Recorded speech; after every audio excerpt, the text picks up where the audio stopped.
Hey guys, it's Brian here. Our new Facebook group is thriving and we'd love to have you. Just search for the Grand Canyon Hiker Dude Show and join the community. It's a judgment-free zone for all things Grand Canyon where you have access to me and just about every guest we've ever had on the show. It's a place for information and inspiration and to get your canyon fix. That's the Grand Canyon Hiker Dude Show Facebook group. We hope to see you there. Now on to the show.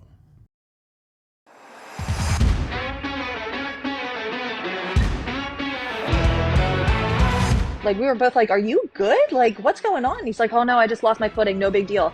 And we were like, listen, if you're having trouble and like rethinking this, it's not a big deal. We can turn around. Greg and I at that point could turn around, go up with you and head back down. It's not a big deal. And he's like, no, I need to get to the bottom. I need to get to the bottom. I just need to get to the bottom. Hey everybody, I'm Brian Special and this is the Grand Canyon Hiker Dude Show presented by Bright Angel Outfitters. Just 15 days before the interview you're about to hear, Greg and Jessica Ryan had the most traumatic experience of their lives, and it happened at the Grand Canyon. In just a 3-week stretch from June 16th to July 7th, 4 hikers died below the rim, and Jessica's uncle, Scott Sims, was one of them. It was a family trip. Greg, Jessica, a friend, Jessica's dad, and his brother, Scott, 69 years old, from Austin. 3 of the group, Greg, Jessica, and Uncle Scott, were to hike down South Kaibab, spend 2 nights at Phantom Ranch, and then head out on Bright Angel. The timing of the trip, the end of June, one of the hottest and most dangerous times of the year at the Grand Canyon, but the only time they could secure reservations at Phantom. Their hike was scheduled for Saturday, June 29th. And the high temperature at Phantom that day would top out at a sizzling 110 degrees. But that's in the shade. In the direct sun the trio would be under, it can be far worse. Even though the high on the rim that day was 89, the canyon can get up to 5 degrees warmer every 1,000 feet you descend, which is why temperatures can be more than 20 degrees warmer at the bottom than they are at the top. But Scott was no rookie. He'd been below the rim at least 5 times. He loved the canyon. Jessica remembers from her childhood postcards on the refrigerator from her dad and Uncle Scott sent by mule from Phantom Ranch. Now, here they were, and down they went. What you're about to hear is the entire conversation I had with Greg and Jessica on July 14th, just 2 weeks and a day removed from their own personal nightmare. It's clear the wounds are still fresh, and the emotions, from sadness to bewilderment to anger, still very raw. And it's clear they almost needed to talk. So that's what we're going to let them do, with no editorializing and no judgment. Just let them tell their story, which they wanted to do on this show, even turning down national requests from the likes of Inside Edition, because they want others to learn from their experience. So here now, in their words, uncut with the exception of a couple of interruptions from their dogs, is the story of Greg and Jessica Ryan and their uncle, Scott Sims, on the Grand Canyon Hiker Dude Show presented by Bright Angel Outfitters. My Uncle Scott was a professional basketball player in like the 70s. He was super heavily involved in tennis and basketball. He went to Missouri State, or not Missouri State, he went to Mizzou. But University of Missouri, yeah, and he played tennis and basketball there.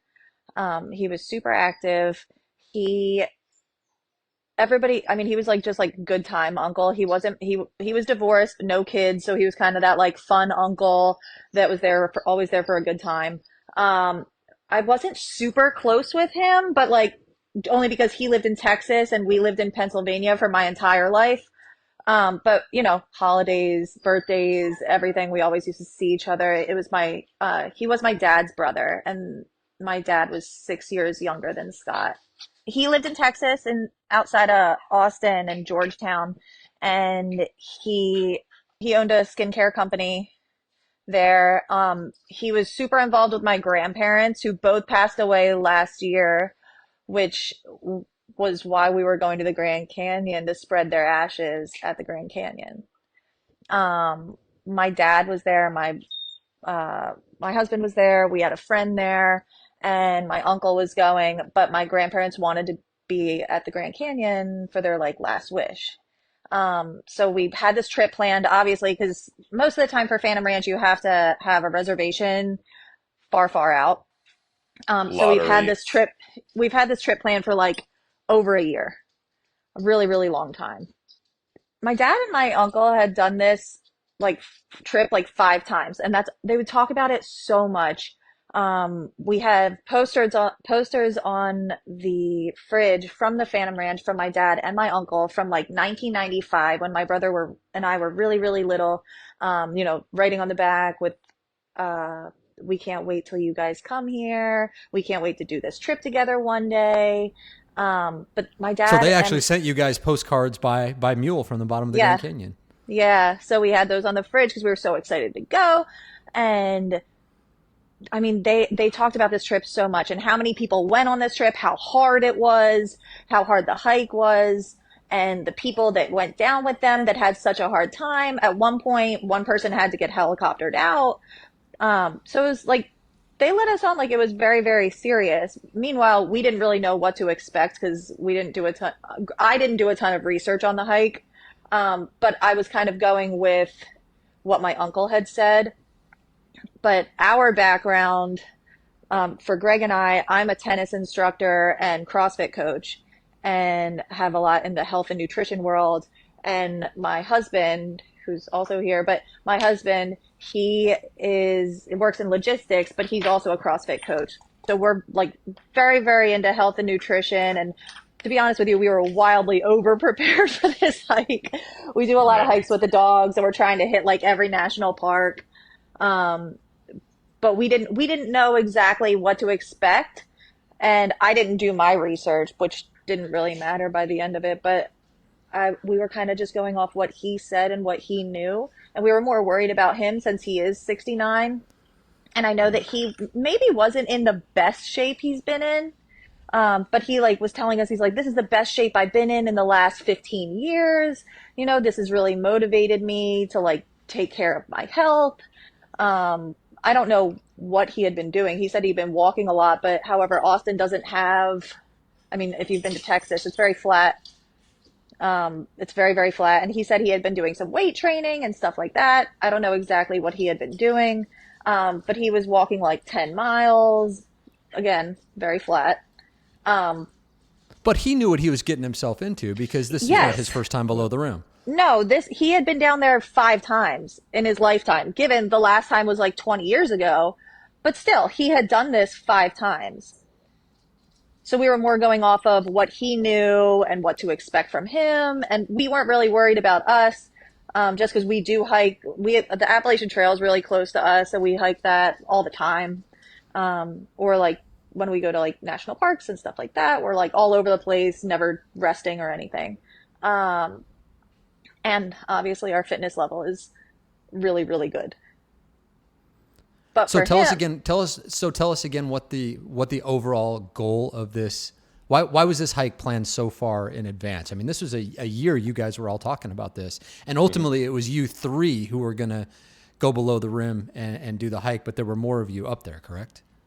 yeah, there were more of us up there. There were actually supposed to be more people going to the bottom, but they all like pulled out and they were like, actually, that's crazy. I'm not ready for that. I don't want to do that. My dad and his friends stayed at the top, mostly because my dad knew that he was in no shape to be doing this hike, and his friend as well.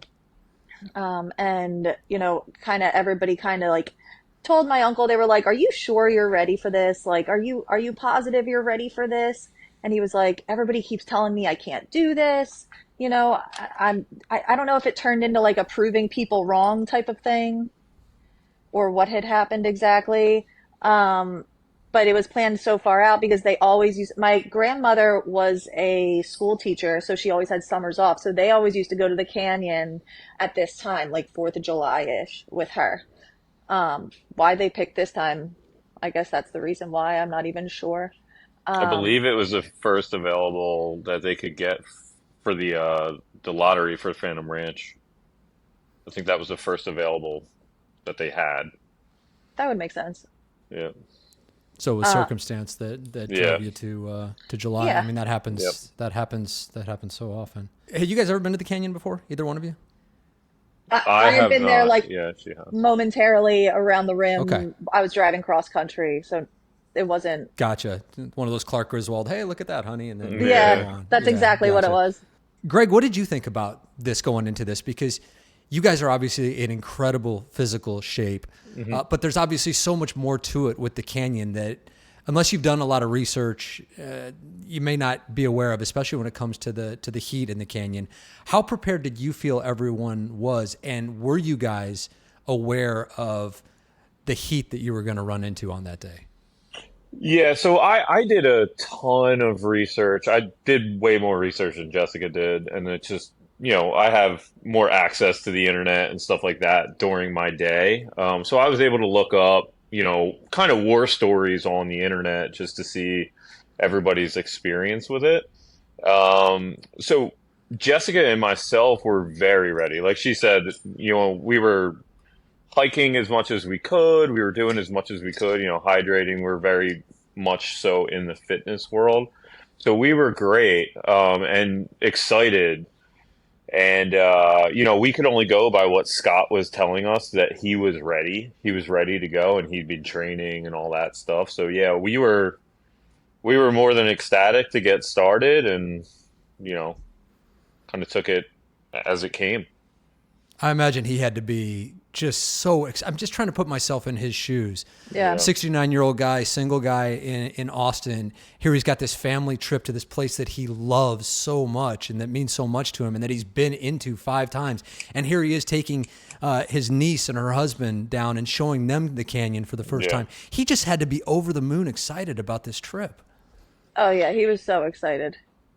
Yeah, I mean, we were sitting at dinner the night before at El Tovar before we started, and we were just like ecstatic and giddy to ready to get going first thing in the morning, and most people don't make it down there. Yeah. Most people don't make it down there, so we were like so excited to be like that 1% of people that make it down there and like hang out. And it's so, I mean, once you get down there, if you ever get to go, I mean, I know you've been, but like for the people listening, amazing, incredible, like just crazy.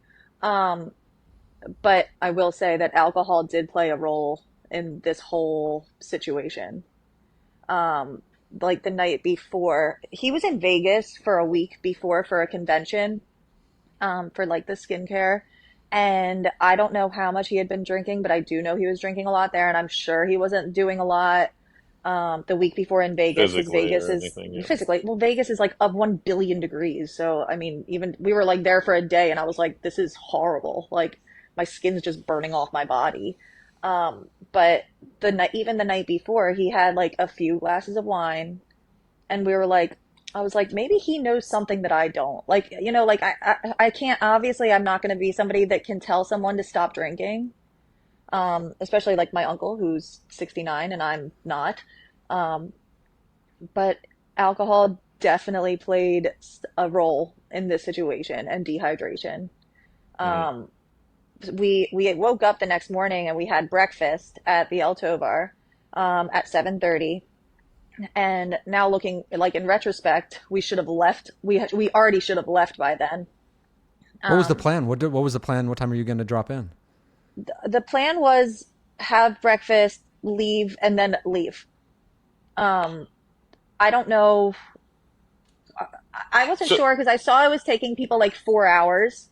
So we decided, we were like, okay, it'll probably take us a little longer. It'll probably take us like 5. So if we get out of there by 8, get down there by 1, we should be good. But I also literally I don't understand what to expect on this trail. I have no idea. Yeah. And like the heat doesn't really, I told you before, like it's been 95 in Pennsylvania with 100% humidity. So I wasn't too worried about the heat. And my uncle lives in Austin where it's like really, really hot. So I figured, I guess he's fine. I don't know. But and you're going downhill. We're going downhill. And we're going downhill. And we're going downhill. So, we have breakfast and he doesn't eat any carbs, which already is like kind of a red flag, but I'm like, he knows his body, he knows his limitations, no big deal. And I'm like, I said something about electrolytes to him And he was like, what do you mean? And I was like, what do you mean? What do I mean? Like, do you have any electrolytes? And he's like, no. So kind of also already lots of red flags happening. Um, we have tons on us. So I put some in his water bottle. We get to the top, and there's tons. I'm sure, as you know, there's tons of people at the trailhead because there's that ooh ah point that people go to, and then they head back up. And what time is this that you are finally We dropping left at in? 8:15. Yeah, 8:15. Okay. we left the trailhead at 8:15. South Kaibab Um, trailhead. yeah, because I was taking pictures like crazy, so I have all these timestamps. I'm so excited. Like the Grand Canyon's the most amazing thing I've ever seen in my life. It's beautiful every turn you hit, and it's completely different than hiking on the East Coast. Because hiking on the East Coast, you see nothing forever until you get to your summit, whatever that is, and then you start back down and it's nothing again. So it's just a bunch of trees. When you hike the Grand Canyon, it's just beautiful the entire Scene. time. Yep. Like it's unreal, absolutely unreal. So we start heading down. There's a bunch of people. He's telling us before that he tried to make his backpack as light as possible, this and that. And I'm like, I mean, that doesn't really, you need what you need, you know? Like if you want to make it light, you can make it light, but that's fine. And at the top of the Kaibab, I'm sure everyone knows there's like warning signs, hike at your own risk, there's no water, blah, blah, blah. We start going down. We have, how big is the bladder in our backpack? So we each have a 3 liter bladder in our backpacks, plus we have an additional 40 ounce like hydro flask. So we had probably close to 150 ounces of water each. And he like we're walking down and there's a ton of people at that ooh ah point, so we're going past tons of people and it's pretty much just stairs on the way down. And I'm like just ecstatic. Like everywhere I look, I'm like, I can't believe I'm here. I'm having the best time. And we turn from that ooh ah point and we make the next turn and my uncle fell. And it's like Did not easy did he even to trip? Did he there. trip, or was it? Did he trip and fall, or was it some other reason? So he said he lost his footing. Yeah, and I was Can standing happen. behind him. He didn't fall very hard. Like he just scraped his knee, and that was it. So we didn't really make that big of a deal about it. So yeah, I was like, oh, I mean, this is already hard. Like we're not even a mile in, and this is pretty difficult. It's just stairs all the way down. You really have to watch where you're putting your feet. You can't really look up a lot. And he just like lost his footing, and I was like, all right, no big deal. And he's like, oh my gosh, I'm sweating a lot. Are you guys sweating? And I was like, no, I'm not. And Greg was sweating a little bit, but he sweats anyway. But but I'm not sweating at all. So we go down a little tiny bit more and he takes kind of a worse fall. That doesn't look great. His foot kind of goes back behind him Mm. and if he didn't have really good flexibility, something bad could have happened. But I was like, oh my God, are you like, we were both like, are you good? Like, what's going on? He's like, oh no, I just lost my footing. No big deal. And he had one pole out, but he had never used poles before. And we were like, listen, if you're having trouble and like rethinking this, it's not a big deal. We can turn around. Greg and I at that point could turn around, go up with you and head back down. It's not a big deal. And he's like, no, no, no, I need to get to the bottom. I need to get to the bottom. I just need to get to the bottom. And we were like, all right, man. So we And get this is only a down. mile in. Yeah, Yep, this is early. very Um, early. but I'm still like in this like euphoric state of being in this amazing place. Like I'm like, just I can't stop looking around. I still can't believe I'm here. I can't believe we're here. This is like the best experience of my life. And we're walking down and we stop at the first like rest area ish. There's like a Cedar little, Ridge. yeah, I guess. And there's like a little like sheltery thing. Yeah, with Um, their mule ties there too. Hmm. I think There so. was some shade. Yeah. We stop there and he grabs a drink and then he says something like, I, I can't think, I don't know if it was then that he told us about his water situation. No, no, no. It was further down the trail. Okay, he's like, man, this was a lot harder than I remembered. And I was like, we're a mile in. Like, I don't, Cedar Ridge isn't very far, and it's all downhill. So we keep walking. I think we pass. We stop again, and then the burros are coming up. They pass us. We pass them. Oh no! Before that, we passed another ranger. We passed one ranger on the way down, and he was under like a random tree. So there It was was a definitely shade for volunteer. that one part. And we passed him, and we were like, "Hey, Scott, this is your chance. Like he's heading up. Like if you want to go up with him."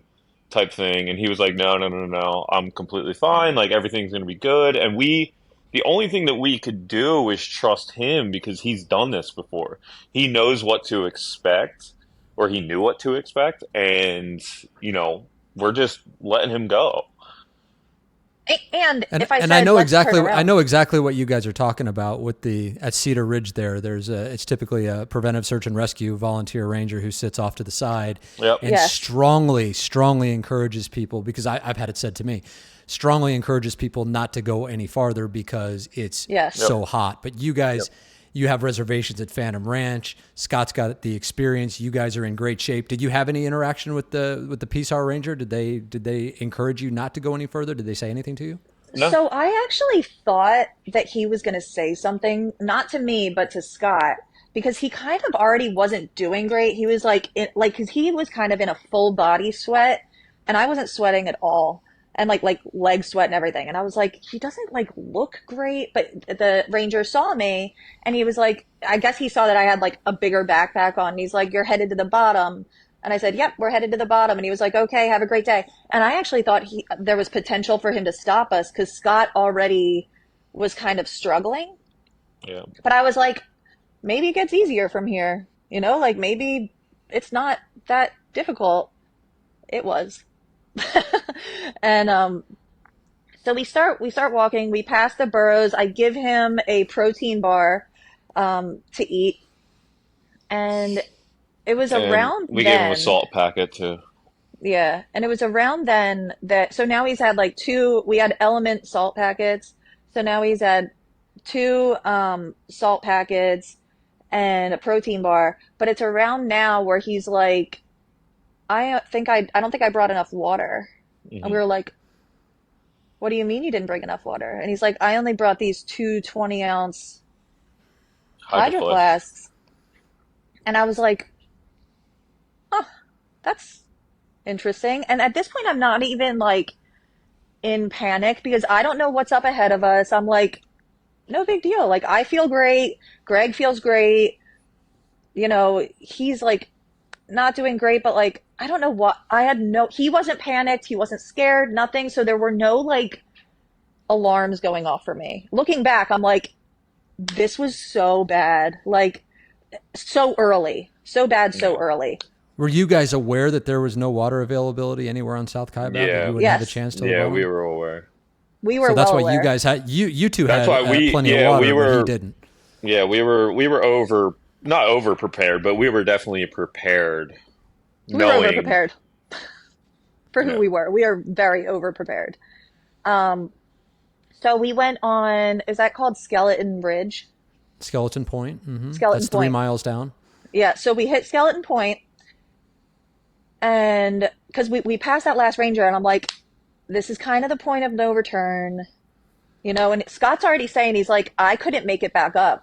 He's like, there's no way I could make it up. And I was like, So okay. prior to us getting to Skeleton Point, he had fallen forward. That was when he fell forward. So Yes. he every single time he fell a bunch of times, but again, none of them were they weren't bad falls. Okay, so every time that he did fall, we would aid him to help him get back up because he had poles on, so we would just like pick him up, grab his arm, pick him up, whatever. The one time that he tried to get up on his own, he fell forward. Didn't hit his head or anything like that, but just got, up dirt on his face. His poles were getting him off balance and all that jazz. And But he's like yeah, banged up and bleeding yeah, from the knee. yeah. He had blood on both of his knees, on his hands. So then from that point when he fell, I don't remember how far along it was, but it was before Skeleton Point. I would start walking behind him and like kind of guiding him in the right way and just trying to like, if he was to fall again, I would be able to help him instead of having him just fall, you know? So I was able to guide him and kind of balance him if we needed to. That had to And be kind of incredibly getting stressful. it was you have Yeah. no idea. So, but he's also like, I can't make it back up. There's no way I can get up there. We got to get to the bottom. We just got to get to the bottom. He's like, I'm Yeah. not turning around. We're going to the bottom. And I'm like, all right. All Like, right. I don't, I'm thinking it's going to get easier or something. But every time he sees steps, he's like, oh my God, more steps. And I'm like, what the hell? We're going down. What do you mean more steps? Like, we got to go down somehow. Like, and the steps are difficult because they kind of are carved out from the mules. So it is a deeper step, but he's also saying like, are you guys sore? And I'm like, first off, no. Secondly, I've only been hiking for like 2 or 3 miles at this point, and I don't know how I would be sore in the middle of my hike that I just started. And he's like, I just don't think I prepared enough. And I was like, well, this is a bad time for that. This is a really bad time for that. He was complaining about his quads hurting and he wasn't able to move his legs well, and that's kind of when we started, getting behind him and helping And him as much as possible. Greg was saying that he's leaning back and his backpack, like even though there was almost nothing in there, the weight of his backpack is pulling him back. And we hit Skeleton Ridge and I look down and I see all these switchbacks and I'm like, oh my God. Like, I was like, and we're completely fine, but it's starting to get later. He's taking breaks. It's getting hotter. And I look down and there's no shade.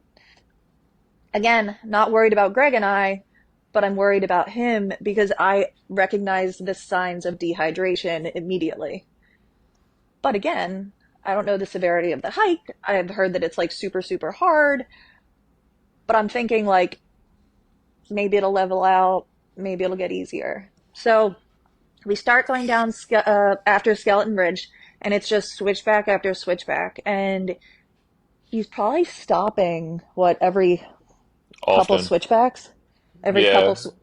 Maybe I would give him two switchbacks that he finished that he would just stop at the And turn. he's stopping.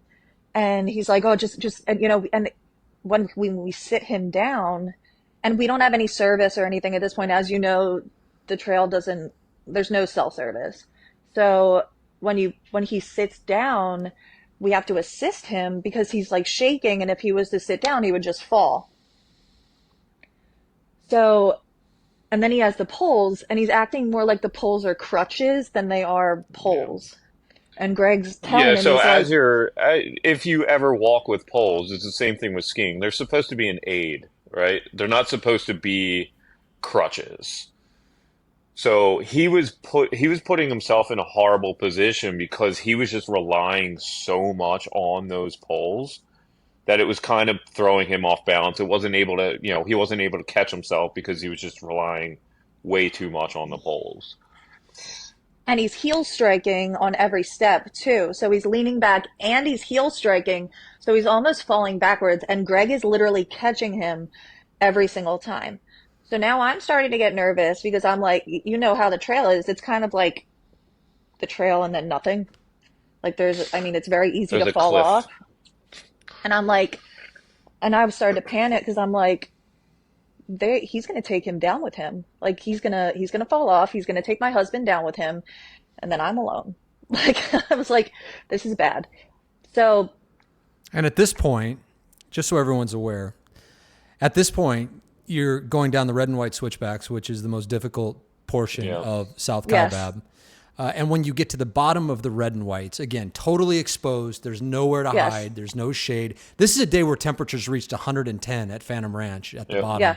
So it's brutally hot. And when you get to the bottom of the red and whites, after what you guys have already been through, you're only halfway to the river. Yep. Correct. I Yep. saw the sign. We're only halfway there. Yeah, it was like the 3.8, 3.5 sign that's on the trail. I was like, oh my gosh, we're halfway there, guys. And my uncle, like, He's like, oh. And I was like, oh, what do you mean, oh? Like, you've done this a million times. Like, you've done this 5 times. What do you mean, oh? They even went back up one year that way because Bright Angel was closed. So we're stopping a lot. He's done his water. He's drinking all of our water. And he goes to stand up. He, like, just by himself, he, like, falls forward again. He needs to sit down. I'm like, all right, sit down right here. And he's like, that rock's not flat enough. And I was like, we don't have an option. I can't really pick rocks out for you to sit on. So you need to sit on this one. But he wanted a rock so that he could have his feet completely off the ground. And I sit him there, and he almost falls backwards off the rock. So Greg catches him again. So after going down the switchbacks, when Greg's like catching him the whole entire time, for some reason I'm still not panicked. I don't know why. I'm just still not, because this was the situation we were in and I couldn't do anything else. And if Greg wasn't capable of what he is capable of, I have no idea what would have happened to us. Greg is essentially carrying him at this point down that like straighter path towards the tip off. Tip off. So that entire straightway, Greg's essentially carrying him. Like, he has his arms under his armpits. So every time he falls, he's catching him. But my uncle at this point is walking like a paraplegic walking with crutches.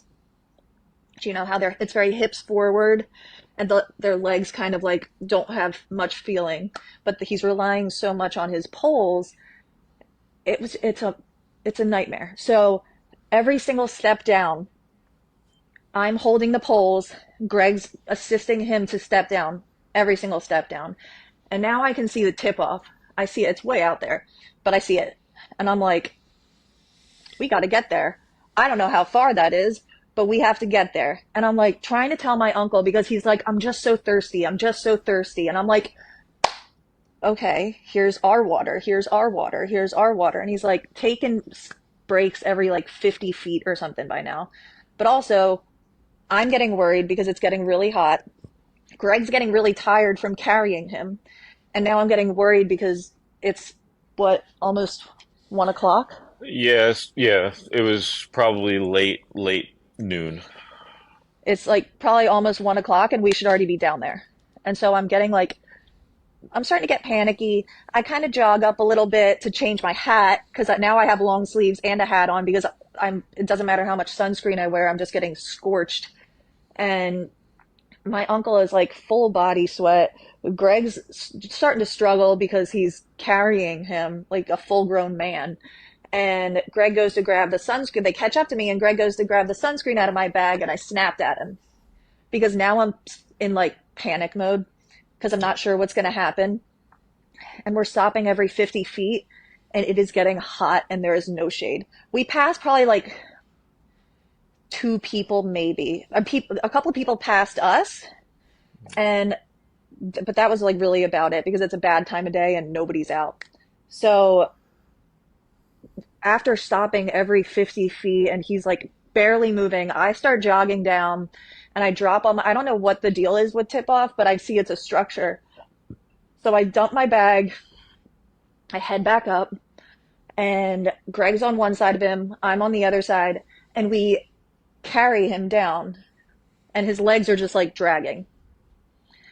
We finally get him into the tip off and I'm like, because he's the whole time on the way down he's like, I just need to get to the bottom, I just need to get to the bottom. And I'm like, what the hell you mean you just need to get to the bottom? Like, we can't carry you to the bottom. Like, and he's like, I just need to get there, I just need a 15-minute rest. And I was like, dude, there's no 15-minute rest that's going to help you. There's no rest that's going to help you at this point. So we get in there. So you get to the tip off, and there is a shade structure at the tip off with benches inside that you guys can go and rest. So I assume you went in there. What happened after that? Because there's also an emergency phone at tip off. So I'm wondering if you guys consider using it at that point. The tip off saved my life and my husband's life. Yeah, for sure. We got there, we lay him down, and I'm like, we're done. We are done. We can't do this anymore. I'm not going to die. He's not going to die. We can't carry you anymore. I'm like in full panic mode at this point. And he's like, well, I just need a rest. We'll see how it goes. And I was like, no. I said, no, because if we start going down, I said, I don't know what's next. I don't know what's next after this, but I'm looking, they have a map, or is it a map in there? It's kind of like a Yeah, guideline of where you there's a are on map. the trail. There's a map, but it also says the elevation that you still have to go down, and it says like 1,400 feet or something. It's And I was 1,400 like, feet and about 2 miles, 2.5 miles, or something like that. and I was like, no. I was like, immediately no. I said, this is insane. This is absolutely insane. We carried you to this point. This is crazy. We don't have water. Like, I was like, I have like 5 Cliff Bars, and that's it. We had 40 ounces of water left between the Yeah. two of us, or I'm sorry, between the three of us, to get down to the bottom. And not knowing how difficult it was, how long it was, we only had 40 ounces of water at that And I point. knew it And was only getting Greg, hotter. Yeah. Greg, where was Scott's? What was Scott's mindset at this point? Because you'd been So, with him, carrying him go essentially ahead. the whole way. Was he apologetic? Was he No. No. embarrassed? No. Was he No. No. was he delirious? Was he of his mind No. at that point? Oh yeah, he was completely He was there. completely lucid, making jokes, not apologizing. The only thing that he was apologizing for was how long it was taking. That was it. Because at that point, we got to the tip-off at 1:30 p.m., and we were like planning on being done the hike in full by like 2 p.m. Because that would have given us 6 hours on the trail. And 2 p.m. would have been the goal to finish by. And we had just gotten to the tip off at 1:30. So, the last 2 miles leading up to the tip off took 2.5 hours. And I like, have it on my watch. Like it's gnarly.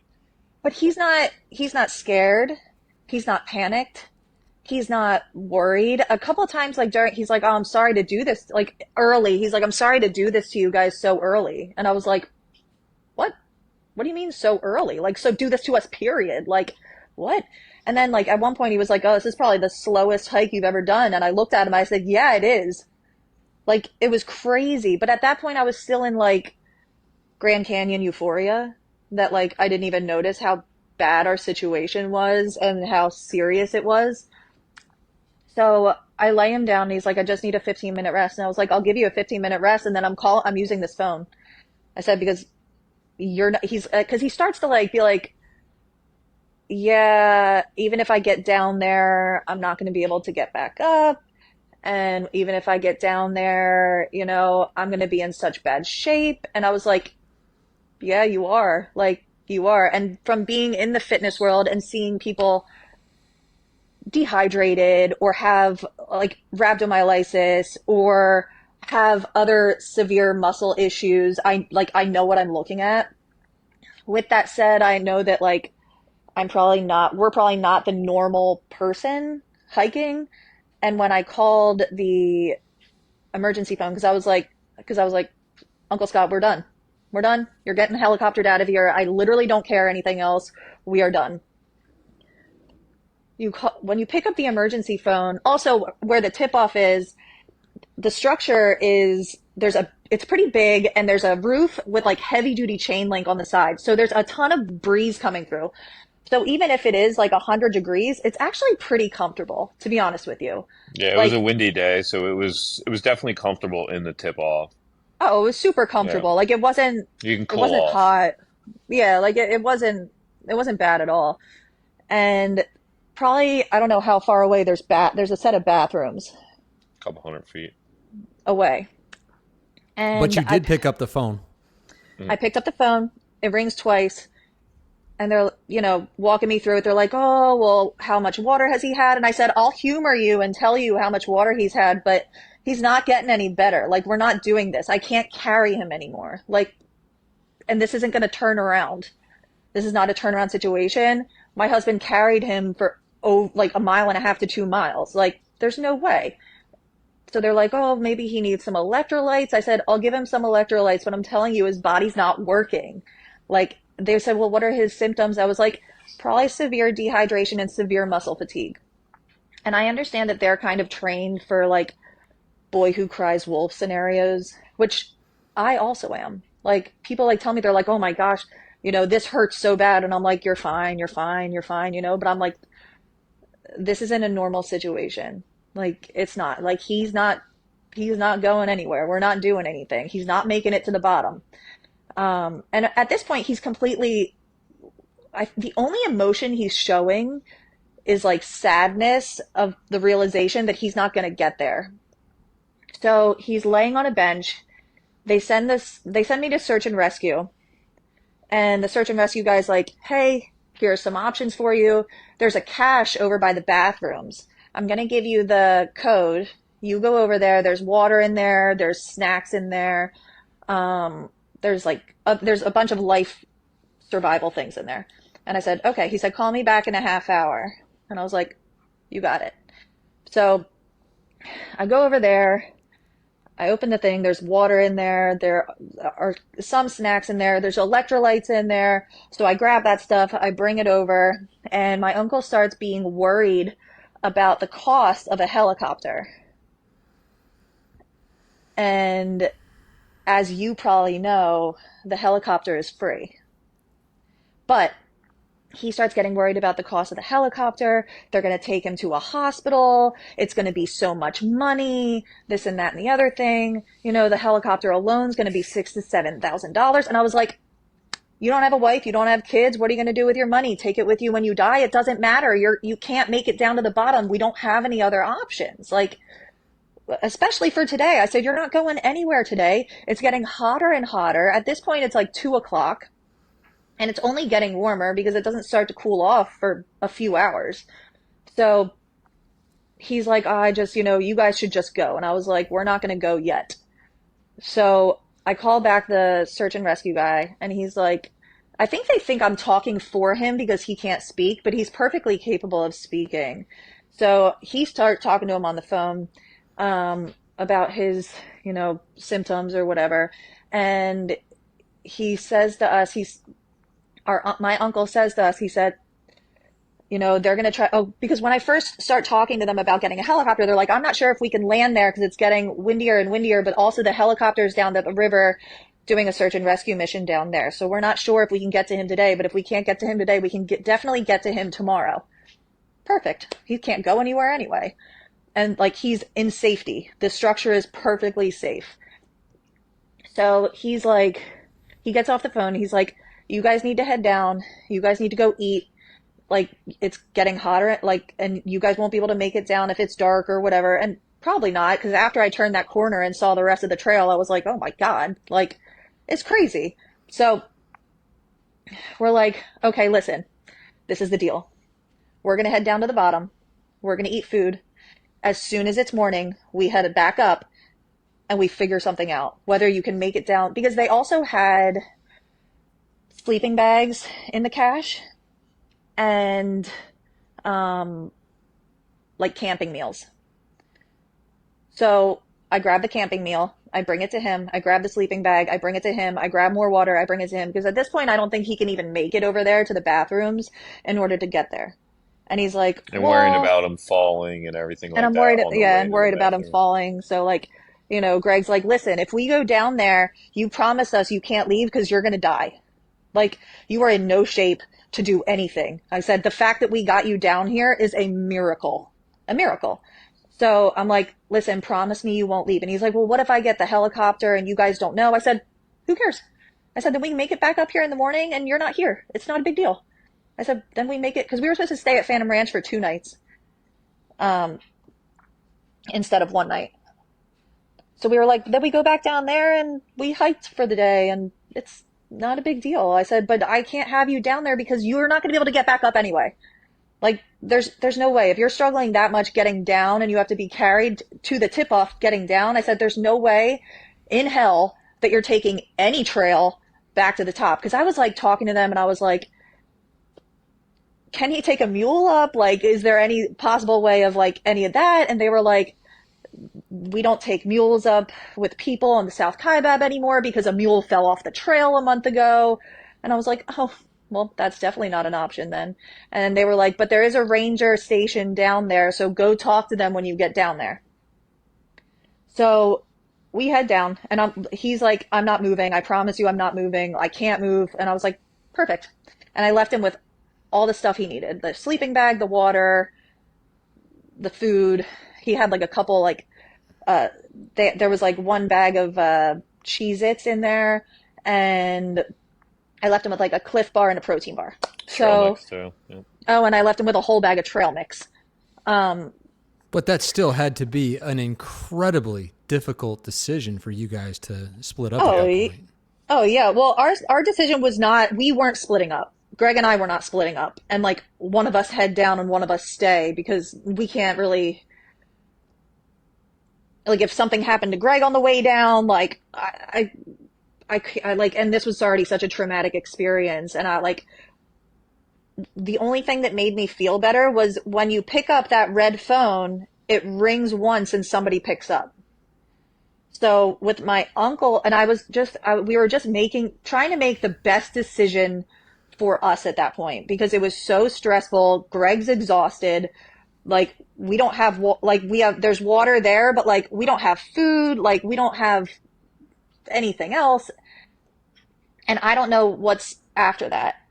So we make the decision that, stay here for the night. If you get a helicopter out, great. If you don't, also great. We'll be up here in the morning. No big deal.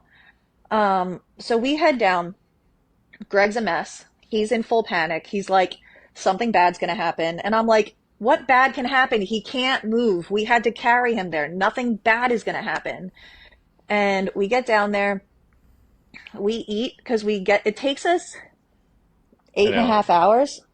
We left the trailhead at 8:15 in the morning. We got down to the bottom at 3:45. There's a picture of us taking it at Phantom Ranch at 3:45. So So it takes us that long to get to the bottom. 7.5 hours. Yeah. And I'm nervous because of all the energy output we had. And, Being I'm in the like, sun the entire time. yeah, I'm like, and Greg's in full panic because he's like, something bad's going to happen. And I'm like, nothing bad can happen. He has that phone there. He can call anyone. And so, What was telling you that something bad was going to happen, Greg? What was worrying you Oh so no, much? I just think the worst of every situation, really. Some people call me a hypochondriac, but I think the worst of every situation, and sure enough, like, my gut tells me something, and that's just the way that I feel. so That's the we way go that I to was feeling at the time. the ranger station down there, and her name was Julia, and she was amazing. And Yeah. she said, I haven't heard anything about a hiker that needed help or a hiker in distress, but we have a ranger coming down for the weekend on the South Kaibab. I'm going to call him and let him know he's there, have him check on him, and then he's going to head back down. You can talk to him. Apparently, this is like not something out of The the ordinary. norm, Yeah. Yeah. like not something out of the norm, really, like where people can't make it and they just stay there or wait for help or whatever. Um, and she was like, are you guys okay? We're like, yeah, we're totally fine. We're just worried about him. And she said that an hour after we left, Ben from Search and Rescue called that phone and no one answered up at the tip off. And I was like, that's super interesting. Maybe he's sleeping, because he was not like physically in good shape and he was very dehydrated. Because as you know, once you start and you're dehydrated, there's no going back. Like, you're not going to magically get hydrated, especially, and if your muscles are in full fatigue, there's no recovery from that. And so she was like, the other, I'm sorry, what was the other ranger's name? Matt? Matt. Matt. Matt was on the way down. Also amazing. But they also told us that they put the tip off there because they used to call it the graveyard, because people would get there and they would die. They were collecting bodies for years, apparently. That's what they So told the us, at least. so the tip off has been there for like the last 10 years as a survival situation. Um, so we get there, we come back. She's like, come back at 9 o'clock. He should be here. You can talk to him about it, and he'll see him on the way down, and it's no big deal. And I was like, she made me feel way better about it, because she like kind of made me like assured me that like it was a safe place. People stay there, blah, blah, blah. So we go back at 9 o'clock and I'm like knocking on the ranger door and no one's answering No one's there. and no one's there. And I'm like, that's super weird. But there's also a red emergency phone there.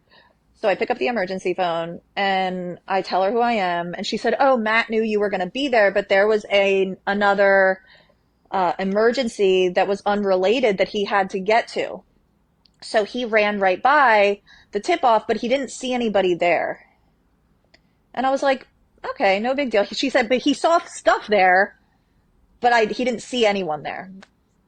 And I was like, okay, interesting, very, very weird, but I still didn't feel bad about it because like the conversation we had with my uncle was like very much like, if you leave here, you'll die. You can't leave here. Promise me you won't leave here. I promise, I promise, I promise. If you need anything, we'll come back up tonight. All you have to do is use this red phone.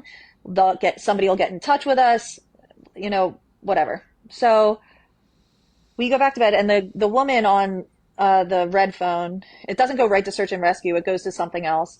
She's like, if you need anything, you can just come right back. We're here 24 hours a day. Just pick up the phone. I'll talk to you about it. We'll like, whatever. And it's like 11 o'clock. We're sleeping at Fan Ranch and we get a knock on the door and it's Matt and Julia. And they come in and they said, your uncle was Scott Sims. And I said, yes. And they said, he passed away. And I was like, I was not quite understanding at that point, and I was super confused because I was like, what do you mean he passed away? And they were like, he left the tip-off on his own, started to hike down, and I don't even know how he got even close to as far as he got, because Greg carried him. The fact that because as soon as you leave the tip-off, it's just more switchbacks. Yeah, it's It's not any easier than the No, entire hike was. it's not any easier. And the only thing I can think of is that he like was scooting down on his butt or something, because there's no way he was walking. I'm telling you right now, there is no way he was walking. But there's a sign that says Phantom right and River Trail left. He went left instead of right. And I remember walking by the river trail because the river trail kind of goes up and it's rocky. And I was like, that does not look like something. I said it out loud. I was like, that does not look like something I want to do right now. And they said that he went left and he walked down and he hit his head, and there were somebody had reported a delirious hiker. And they said he walked down and he hit his head and he passed away on the river trail. And it was like an out of body experience. I couldn't believe he left there alone. I couldn't believe he got so far. I trusted him to make the right decisions. I trusted him for us to do the right thing. Because the entire time down, he was putting us in so much danger. I was worried they were going to fall off the side. I was worried he was going to take Greg down with him. I was worried we weren't going to make it. I was worried we were going to, we were in the sun too long. We were out of water. Like, the tip-off saved our life. And he just, between, I think, people telling him he couldn't do it and being worried about the helicopter expenses, and just having so much of an ego that like, if he does it, because the whole time down, he was like, I just need to make it to the bottom. I just need to make it to the bottom. But he wasn't doing it alone, and we knew how extreme the situation was. But then at that point, when they had told us that, we were like, immediate guilt, immediately, what if this, what if that, what if we turned around before? But my dad was like, there's nothing you could have done. There's nothing you could have done. He was going to do what he wanted to do the entire time. You couldn't have turned around. My dad was like, he was in such bad shape from the beginning that he made that decision. But at the same time, I'm like, what if we if we stayed longer, was he going to convince us to take him down with us? Like, if, what would have happened? I don't know. But I also am not even sure that he would have made the night there because he was in such bad shape at the tip off that I wasn't even sure if he was going to make the night, make it through the night there. And looking back at it now, you know, he wasn't panicked. He wasn't scared. He wasn't worried about anything. And, when I was talking to the Rangers, they were like, there was nothing you could have done. You guys got him to safety. You did the best you could. You came down, you talked to us. Everyone knew about everything. And he didn't call anyone. He didn't call anyone. It was just the most, there's just so many questions that are not answered that will never be answered. And for the people that found the ranger went down and he said it took him an hour to get From there the top to from the top, where? which is insanely fast, insanely fast.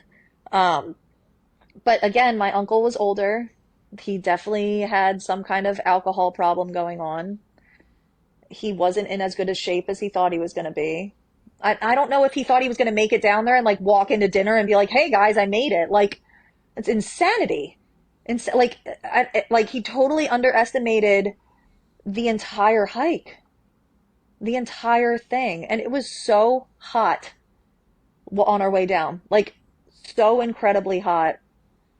And like looking back, I'm like, he was in such bad shape. Was he even going to make it through the night?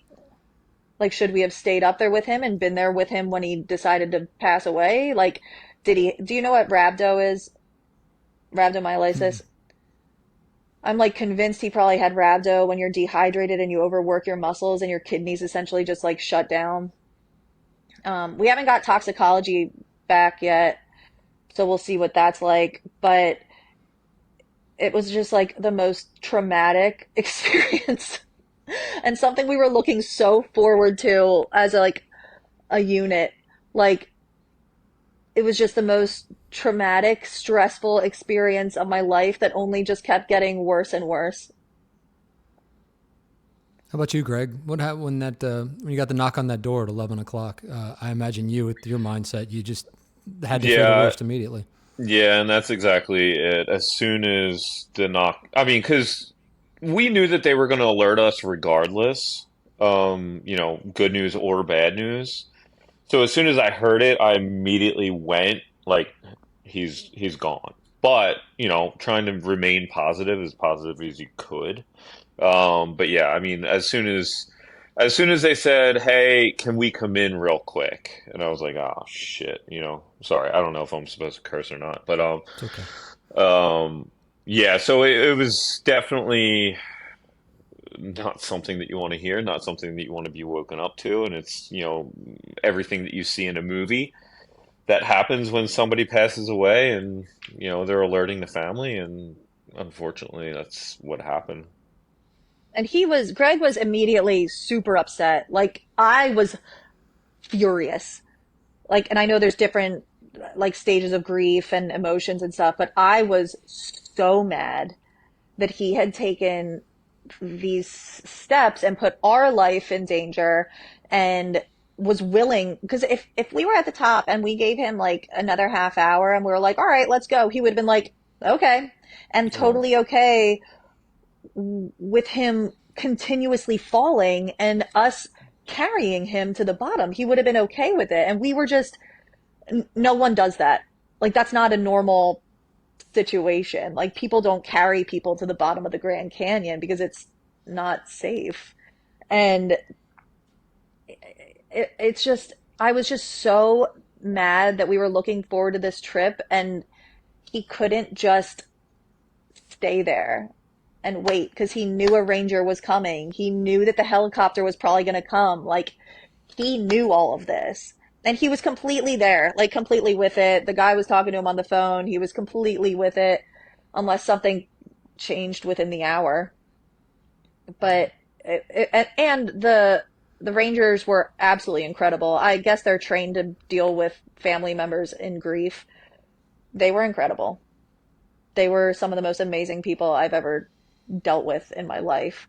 And then we had to go to the ranger station and give them like a step by step of what had happened, and You did that like a right then? time, yes, and Yeah, like a they timeline. knocked on our doors at 11 o'clock or whatever, and we walked to the ranger station from our cabin.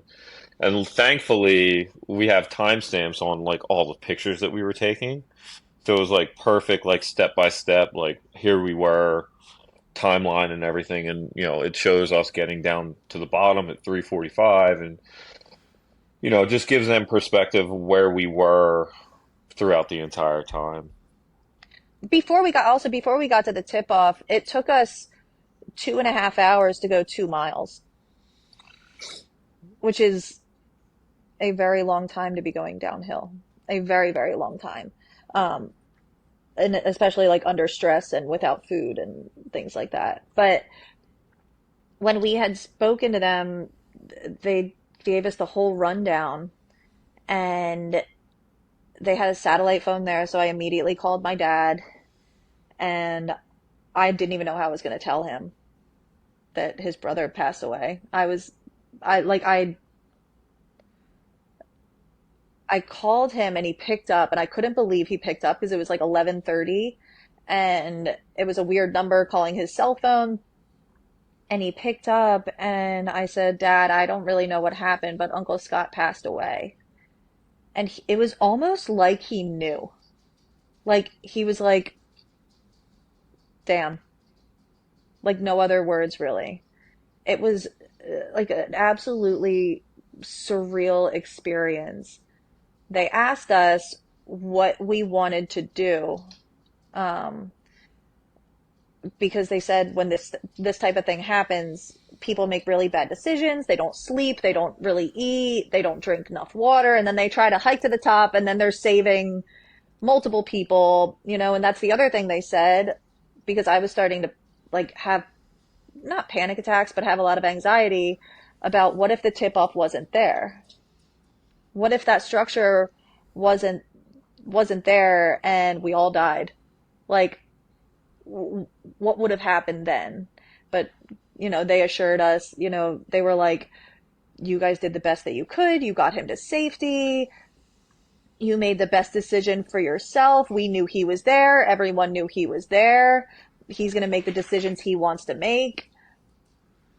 I can't wrap my head around it. But they said that they were like hiking back up is a really bad idea, because I was ready to just like grab all my stuff and start going. And that was when they said, they were like, "Do you want to get a helicopter out?" And Greg immediately said yes. And I said my uncle was really worried about the cost of the helicopter. And they said, "Oh no, that's free. The National Park Service takes care of that." And we were both like, "You've got to be kidding me. Like, you have got to be kidding me." He was so worried about the cost of getting helicoptered out, and it's free. So, If I had to guess, that was probably the driving factor in him leaving the tip off, was how much the helicopter was going to cost, and hospital bills and all that stuff. So like even when we left at the top, he was like, "You guys go ahead down. Don't wait for me. I'll meet you at the bottom." And we were like, "Absolutely not. Why would we do that? Why would we not hike down together? If it takes a little bit longer, I don't care. We can stop. Like, we're in the most beautiful place I've ever been. I have no problem stopping." I ended up having a problem stopping every 50 feet. But, at that point, we didn't know about it. And he had so much confidence going into it that he was like, "Just go. I'll meet you at the bottom." Like, and I can't even imagine what that would have been like. Some poor hiker would have found him somewhere. That would have been terrible. But we ended up getting helicoptered out. We woke up in the morning because they were like, "You have to go to breakfast. You have to eat something take care of non-negotiable. yourselves. You have to take care of yourself, because what if," and they said this a lot, they were like, "What if," because they give you a lot of scenarios because you're like super upset, and they're like, "What if you guys made a different decision and we were taking three bodies out instead of one?" They said, because that's not far out of the realm of possibilities of taking three bodies out instead of one body out. And I was like, and hearing that, you're like, you always hear about these things on the news or in a movie or something like that. And it's like real life and it just doesn't feel like real life at all. It feels like you're in some kind of a movie that you shouldn't be in. And like having it be so real that they were like, you understand you could have died if your husband wasn't capable of doing what he did, which most people are not. You guys probably could have died. And it's just, They said to us that the reason that they put the tip off there, obviously, as Jess said earlier, they used to call it the graveyard, but they've also had like countless successful rescue missions if like from the tip off if the person that's there just listened and followed directions. And that was the hardest thing to like put your head around, is that we would have saved him. We would have gotten him back to safety and, fully functional again. And he just decided to make the wrong decision. but even he wasn't even supposed to leave there by then. Yeah. Like he was supposed to stay for like a couple hours because they were like, oh, well, maybe he felt good enough that he left. And I said, that's not a thing. I said, I promise you right now that there there's no world here where he feels good enough to leave and make it to the bottom. I said, there's no way that that's even possible. And they were like, well, it happens all the time because they don't know who you are. They don't know what we just went through. You know what I mean? Like, and they're like, well, it happens all the time where they start to feel good enough and then they start hiking down and then they make it down. And I was like, not going to happen. I'm telling you right now, that's not even a possibility for this. And they were like, okay, whatever. And, I guess the severity of the situation maybe wasn't understood completely. And I guess same for my uncle maybe, but when they called him at 3:30 and he didn't answer because he had already left was insane because he shouldn't have left. He needed to stay there for minimum another few hours. But we woke up the next morning and it was just like this super surreal experience because when you go down to Phantom Ranch, everything is family style.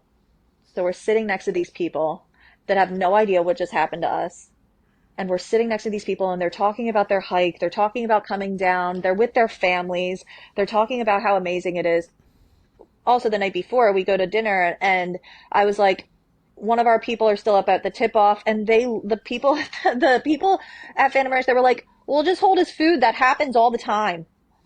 They were like, they make it down, no problem. Like, and I was like, he's not coming. Like, I was like, he's not coming down. We're going to go see him in the morning. And they were like, well, that happens too sometimes.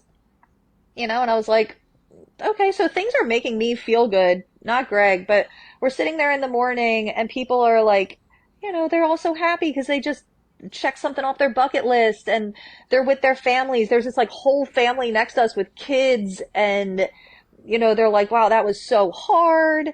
That was like, my body is so sore. That was like so amazing. Everything's so beautiful. When they're joking around, cracking jokes and Greg's starting to get so upset. He's like, we gotta go. Like, I think I had like one pancake and like a cup of coffee. And Greg had some food and he was just like, we gotta go. We can't do this. And so we get out, we start walking down to the ranger station and we talked to a woman named Lisa. She's the like district National Park Service ranger. Also one of the most amazing people I've ever met in my life. She was so nice and she said all the right things. And we start walking to the helicopter and she's kind of like just trying to get our mind off of it. She's just trying to tell us. She's just trying. She's doing the best she possibly can. And I'm talking to her because she's been around to all these different parks and we're obsessed with national parks. So I'm talking to her about all this stuff. And the mules are starting to head back up. And we're on the right side of Bright Angel, headed down to the Colorado River. And the mules are on the left side. And the two cowboys on the mules start talking about what happened because they had already heard about it. And they're like, I don't even know how he got up there. I don't know how they got him down. And she's like trying to yell at them to shut up. And I'm like, listen, this is only the beginning. Yeah. Like, People are going to talk. this is only the beginning. Like, it's only going to get worse from here, you know? So just let them talk about it. They're directly affected. They go through this every single day. I can't even imagine the stuff that they see. Um, but we get down, and Matt, who was the ranger, I don't know how they got him down. There was a gurney with wheels, so I'm assuming that's what they used. And they had my uncle in the building closer to the helipad. And, you know, they're talking to us, and they're like, whatever you guys need, just let us know. You're going to be in this helicopter. And I know this is a very weird experience for you, but it's also going to be one of the most amazing experiences you've ever had. And I'm like, what else could happen? Like, what could happen? So they give us this whole briefing. They put us in the jumpsuits with the whole helmet, like gloves, the whole thing, the whole jumpsuit. They brief us on the helicopter. It's right next to the Colorado River, and the Colorado River's like pumping. It's going so fast, which that alone, seeing that is amazing. Um, but the helicopter brings you up, and it goes all the way down the river until you get to the like Bright Angel Trail south, like the Tribal. Canyon Village, Yeah. and it brings you up and over the village and everything, and Grand Canyon Village. And it was like, we're both hysterical crying. It's like the most beautiful thing ever. We had joked around before on the way, and we were like, oh, we should take a helicopter ride out here. Ha ha ha. Like, cause there's like a billboard that's like helicopter Grand Canyon rides. And we like joked around about it, and we're like, well, now he's really going to get a helicopter ride out of here. Like, absolutely unreal. We get back, we land. I actually meet the guy, the search and rescue man, that talked to my uncle a lot and that I spoke to a lot. I meet him. They have like a family support liaison. They drive us back to the hotel so I could see my dad. Then we have to drive back over to her office to start talking about end of life things. We don't have any information on my uncle because he had a lot of acquaintances, but he didn't have a ton of friends, so we didn't have a ton of information. And then, you know, the whole cremation situation, because he has to go to Flagstaff, and then from Flagstaff he has to get moved. They have to do autopsies. They have to see if there was any foul play, because apparently there's sometimes investigations for that down at the canyon. It's just, and it was the most surreal experience. And then we're at the canyon for like another couple days walking around, and like we're walking around and people are having the most amazing time they've ever had in the most beautiful place that has ever been created. And we just had the most traumatic experience of our life, and no one knows. And we're like, it is just insane that you walk around this planet walking by people that could be going through one of the worst experiences of their life, and you have no idea. Like, the most surreal experience, most traumatic. Like, there were times, I mean, Greg's getting all teary-eyed now thinking about it, but it's just, we would just start crying in the middle of a restaurant. We would start crying. We would be sitting there looking at the canyon, just start crying. He saw a baby elk. He started crying. Like, there was no rhyme or reason. And then you're thinking back like a million times, like, we just never should have started. The night before, when we saw him drinking 4 glasses of red wine at dinner, should have, but my dad kept telling me, he's like, what were you going to do? What were you going to do? Say no? He was like, going to go either way. It didn't matter what you said. I don't know. And my dad, I was so worried because I was like, people are going to blame me for this. People are going to blame me for this. And my dad was like, my dad knew my uncle the best. And he said, you guys did the best that you guys did too much. You guys did way too much. You if without you guys, he wouldn't have even got there. Like, he wouldn't have got to safety. He wouldn't have got down as far as he did. My dad said, and everybody else that knows us, they're like, I can't imagine what you guys went through to get him there. And I also don't know. And I ask myself that every day, that if my husband was not capable, and most people say that, they said, if you guys were not as fit as you are, you would have died. Guaranteed. Everybody would have died. It's What have just, the last 2 weeks been like for you guys? Because this is still so fresh. so our friends, we had a whole trip planned out there. We were going to do the Mighty Five in Utah, and we ended up doing that still, because if we came home and mourned, or if we were out there and mourned, at least our brains were, Elsewhere. distracted and Occupied. occupied. But I also didn't want to come home because I didn't want to be Face confronted with reality. reality and have to process everything. Um, we had friends meet us out there the day that we were supposed to come up. She was out there, so we had a friend out there already, which was such a help. And then our two other friends came out the next day and still did the Mighty Five in Utah. We got back last Sunday. We got back a week ago.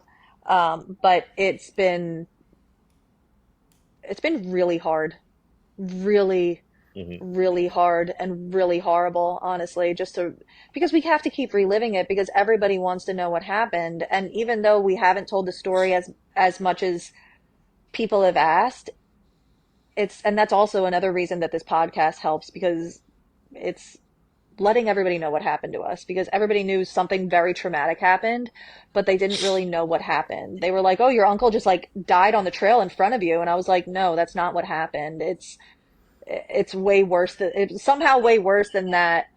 Um, but it's been really hard. We have a lot of nightmares. We have a lot of anxiety when I'm not working, because I kind of hit the ground running and just started working immediately on Monday. But whenever I have time to think about it, it's like I have a ton of anxiety about what if Greg died? What if I died? What if we had to live life without each other? Like, what could I have done differently? What decisions could we have made that were different? Um, what if we would have stayed at the shelter?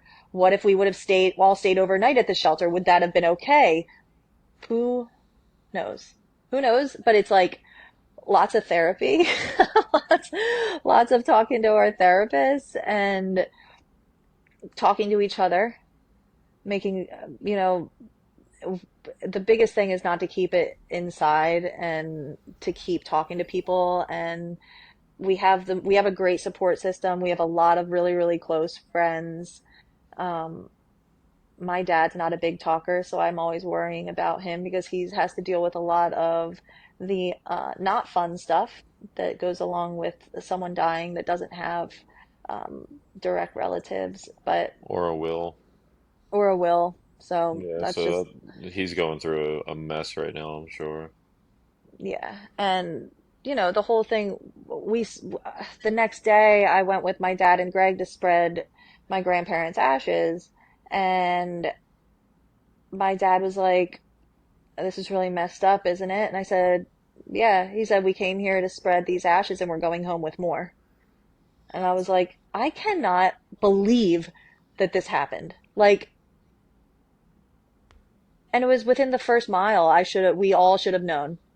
It was within the first mile. He wasn't even in shape to be going to Ooh Ah Point and back, honestly. Like, and I don't know what, the self-reflection it takes to make that decision that you can't do something. Because I know his ego really got in the way, and he didn't want, he was embarrassed about not being able to make it to the bottom. And, people think, servant, like, making sure that people knew that he got there and that he trained for this. Because people had messaged me and they were like, "Your uncle was training for this." And I was like, "That's weird, because it sure doesn't seem like it."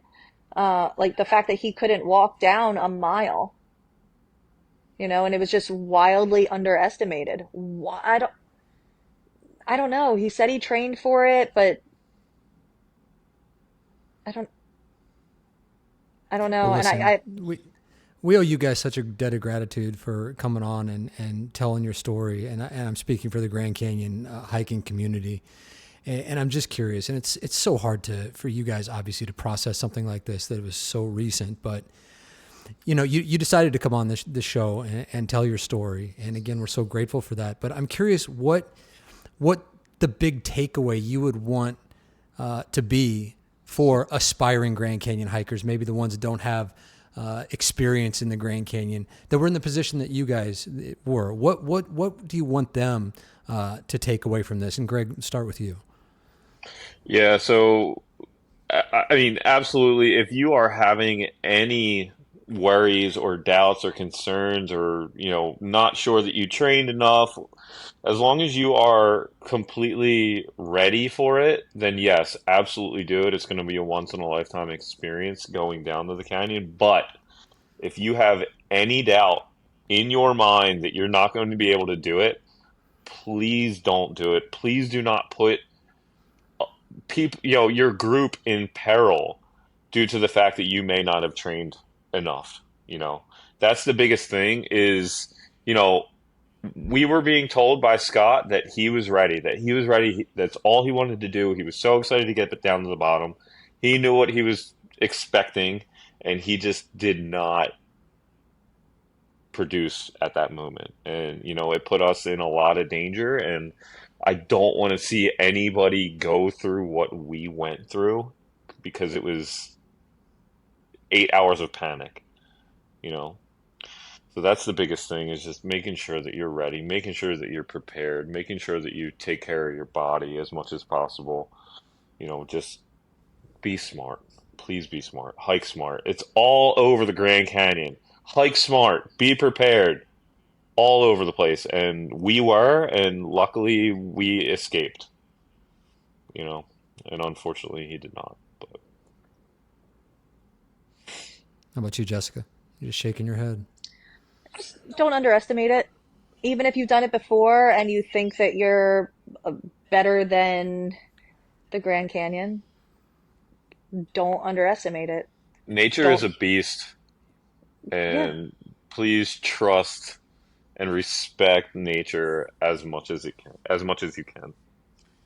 And I don't think people quite understand, and I know that you live in Arizona, so you understand hydration. People don't understand what it's like to be hydrated. They think, 60 ounces of water a day is going to get them by, and I'm like, that's for a literal vegetable. They, it's people think they are invincible and that nothing like this could ever happen to them. And to be honest with you, I kind of never, in a million years, imagined that we would have been in this kind of situation ever, ever, ever. And as much as I preach hydration and how to be properly prepared for things, it still happened. And I just never underestimate nature, ever. Be prepared. Think about other people. Yeah, I mean, look, this was the worst possible experience that you guys could have had, and as someone in a community that loves the Grand Canyon so much, it's so soon, obviously, but I hope that you two come back, and I hope that you guys take on rim to rim, and you see Yeah. what the majesty of the canyon really should be, because you guys are in great shape. You're obviously prime candidates to come back and do a rim to rim or even more than that. So I hope that you guys, when this all settles down, that at some point you guys come back and enjoy the canyon for what it really is. We're already making plans on coming back the same day Good. next year Oh, great. Yeah. Good. as a Just little throw like a little memorial. memorial. Yeah, same day next year. Because and all like we've been to I think 12 national parks at this point, Yeah. and the Grand Canyon is by far the most amazing place I have ever been. It's incredible. It's something else. But yeah, it and obviously people are not making it out, and It's so serious. It is so serious, especially this time of year. And if you think think that it's not a good idea, it's not. Like us, just a little preface. Like you're not able to drive. We had a friend drive us to like the where the trailhead is. You can't get to the trailhead in a car. You can only get there via shuttle. So we were walking from like that barrier to the trailhead, and I was starting to get nervous because like I didn't know what to expect either. And like we had been prepared, but I was definitely nervous. Like we're hiking down the Grand Canyon. Like nobody does that. 1% of people that visit the Grand Canyon every year do that. That is a very small number. So it's like it's definitely something that puts thoughts into your head that may not be used to. And if you are doubting yourself as you're walking along that path, please just turn around. Yeah. Do yourself a favor. Please don't put anybody in danger. Don't put yourself in danger. Just please be smart. Yep. Well, guys, thank you so much for taking the time. Again, we're honored that you wanted to come on and tell your story, and it's a service to the Grand Canyon hiking community and to hikers in general. Yeah. Yeah, that's why we did this anyway, just to spread awareness and try to keep your head on straight. Well, we're grateful for you guys. Thank you so much, and please let us know if there's anything that we can do. We got a whole community out there that aims to help people have their best possible experience in the Grand Canyon. And like I said, I hope you guys come back and experience it the way that you deserve to. But thank you so much for taking the time today. Yeah, absolutely. June Thank you, 29th. June 29th next year, if anybody wants to come with us. Yeah. We're looking forward to it. And then you're going to come on and we're going to tell a happy story. There you go. On that episode. All right. That sounds Absolutely. amazing. Thank you so much for having us Thanks on. for having us. What a story. So many lessons to be learned. Again, our sincere thanks to Jessica and Greg for sharing. There's just nothing more to add this time, folks. That's a lot to process. So let's just leave it there this time, okay? And let's talk about it in the Grand Canyon Hiker Dude Show Facebook group. And of course, let's be very respectful in that conversation. My name is Brian Special. We'll see you next time on the Grand Canyon Hiker Dude Show presented by Bright Angel Outfitters.